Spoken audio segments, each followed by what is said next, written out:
दूसरे विश्व युद्ध के दौरान संयुक्त राष्ट्र अमेरिका, ब्रिटेन और सोवियत संघ मिलकर धुरी राष्ट्र जर्मनी, इटली और जापान को हराया, जिसमें अमेरिका ने जापान के हिरोशिमा और नागासाकी शहर पर परमाणु हमला करता है, जिसके बाद जापान अपने आप को सरेंडर कर देता है और वर्ल्ड वॉर खत्म होने के बाद अमेरिका और यूएसएसआर के बीच कोल्ड वॉर शुरू हो जाता है। लेकिन दोनों देशों के बीच युद्ध नहीं हुआ, लेकिन दोनों देश अपने आप को ताकत और मजबूत बनाने के लिए न्यूक्लियर वेपन बनाना स्टार्ट कर देता है। और 15 मई 1947 को ब्रिटेन ने अपने पहले हाइड्रोजन बम का टेस्ट किया था, लेकिन अमेरिका सबसे पहले 1952 में ही दुनिया के सबसे खतरनाक बम का टेस्ट कर चुका था, जिसके बाद ब्रिटेन भी इस बम को बनाकर टेस्ट करने की होड़ में शामिल हो गया था। हाइड्रोजन बम को पाने की रेस का कारण था इसका विनाशकारी ताकत, एक ऐसी ताकत मानव जाति को खत्म करने का पूरा ताकत हो। ऐसे में इस हथियार को पाना अपने आप में किसी चीज से कम नहीं। तबाही का दूसरा नाम था हाइड्रोजन बम। हाइड्रोजन बम को थर्मोन्यूक्लियर बम अथवा एच बम भी कहा जाता है। द्वितीय विश्व युद्ध के दौरान संयुक्त राष्ट्र अमेरिका, ब्रिटेन, जर्मनी और यूएसएसआर सभी परमाणु बम विकसित करने में लग गए थे, लेकिन 1945 के बीच तक केवल संयुक्त राष्ट्र अमेरिका ही सफल हुआ था परमाणु बम बनाने में, और उसने जापान के साथ युद्ध का तेजी से खत्म करने के लिए हिरोशिमा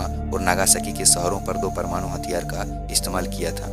आपको बता दें कि हाइड्रोजन बम एक परमाणु बम से 1000 गुना ताकतवर होता है। उदाहरण के लिए 6 अगस्त 1945 को जब अमेरिका ने जापान के हिरोशिमा और नागासाकी शहर पर पहली बार परमाणु बम गिराया था, तब करीब हिरोशिमा में 20,000 सैनिक और 70 से 1,46,000 आम लोग मारे गए और नागासाकी में 39,000 से 80,000 लोग मारे गए। इसी से अंदाजा लगा सकते हैं कि परमाणु बम से 1000 गुना ताकत रखने वाले बम क्या तबाही मचा सकता है। एक थर्मोन्यूक्लियर बम की विस्फोट उसी तरह काम करता है जैसे हमारे सूर्य की ऊर्जा काम करती है। ये पारंपरिक परमाणु बम सैकड़ों गुना ताकतवर होते हैं। एक थर्मोन्यूक्लियर बम के धमाके से रोशनी, गर्मी और कई तरह के रेडिएशन निकलते हैं। इस धमाके से एक शॉकवेव भी निकलती है जो धमाके की जगह से कई किलोमीटर दूर तक हाइपरसोनिक स्पीड से जाती है। इसकी चपेट में आने वाले हर बिल्डिंग, पेड़ पौधे तबाह हो जाते हैं। थर्मोन्यूक्लियर बम से निकलने वाली रोशनी को अगर कोई कई किलोमीटर दूर से भी देख लिया जाए तो हमेशा के लिए अंधापन का शिकार हो सकता है। बम से निकलने वाली भीषण गर्मी के कारण इसकी चपेट में आने वाले हर एक चीज जल जाती है। ऐसे लगेगा जैसे आग का तूफान आया हो। हम विस्फोट से निकलने वाले न्यूक्लियर फॉलआउट